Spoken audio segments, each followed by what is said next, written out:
Hi అండి, hello. నేనైతే ఈరోజు జొన్న రొట్టెలు అయితే చేస్తున్నానండి. ఇదైతే జొన్న పిండి అండి.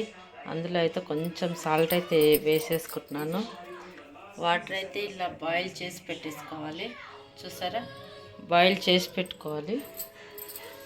ఆ వాటర్ని అయితే ఇందులో అయితే పోసుకొని కొంచెం కొంచెంగా పిసుక్కోవాలండి.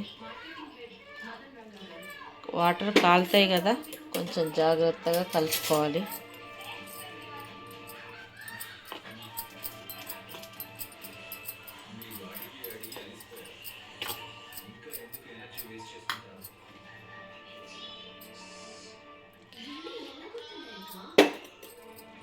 ఇలా అయితే బాగా మిక్సింగ్ చేసుకోవాలండి.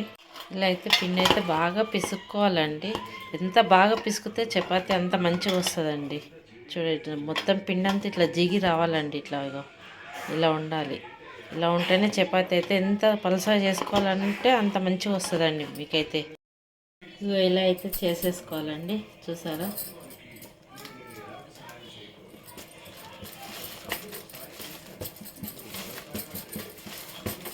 ఇలా ఒత్తేసుకోవాలండి.